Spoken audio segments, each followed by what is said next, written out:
Alright, this is Jamal of Cooper Road Mini with one of our special projects here, as we like to call them. This is a mini sport 5-speed gearbox, and it was installed by our friend Lance at Custom Auto in Colorado. And it was purchased off eBay, so it was a little bit, we knew taking some chances. Well, will it work? It looked like all the parts were there, everything seemed intact.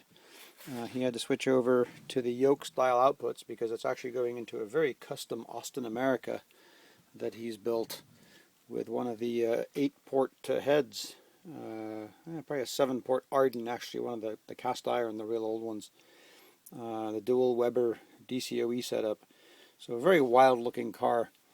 But got this 5-speed in and it just wouldn't shift. We kind of went, you could tell from the outside that all the gear positions were there, but driving the car, you couldn't grab a gear as you were driving it with any kind of consistency.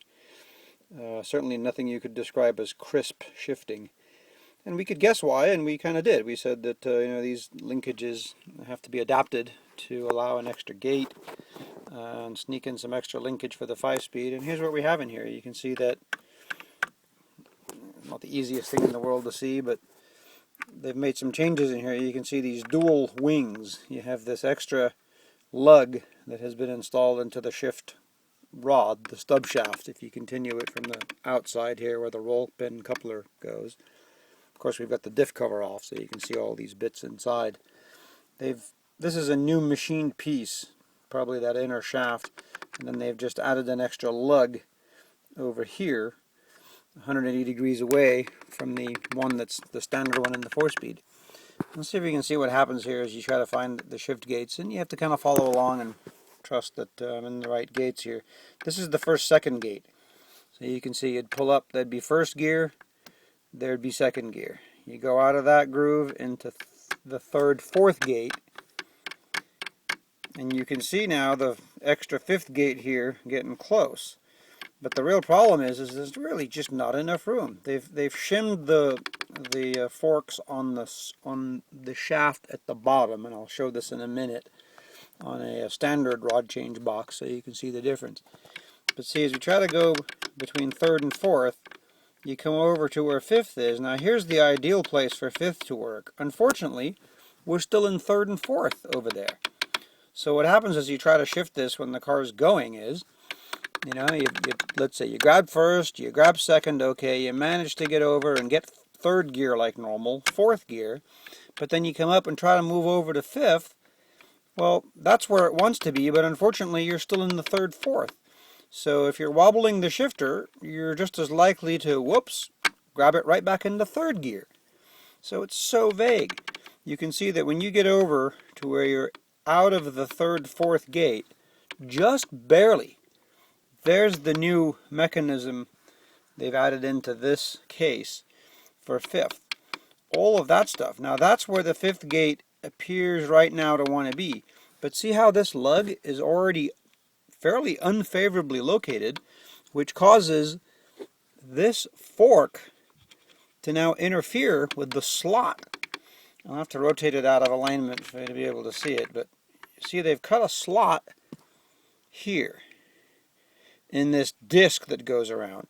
The problem is when the lug for 5th is lined up where it really wants to shift and lines up with the slot, you're still stuck in the 3rd and 4th gate over there.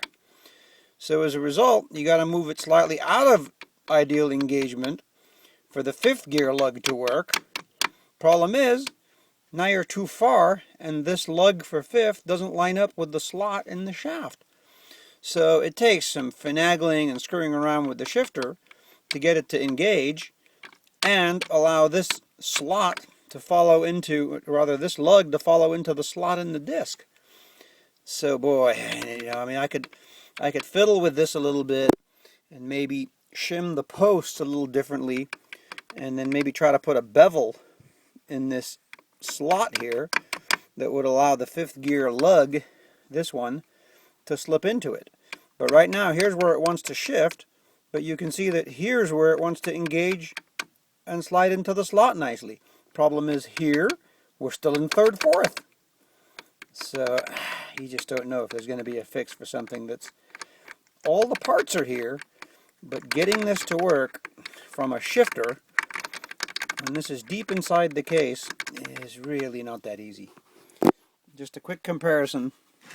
Here's a standard 4-speed rod change without the gears in it. Let's see if we can get enough light here to show what we're doing. And you can see how these gates all work. I can move the first, second fork just enough out of the way, maybe. You see those lugs down there. So what they did is they've shimmed this stack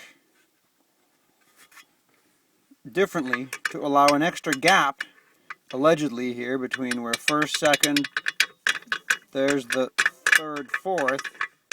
Then they shim a gap so that you don't engage reverse right away like it's designed to. This one goes right into reverse after you clear the third, fourth gap.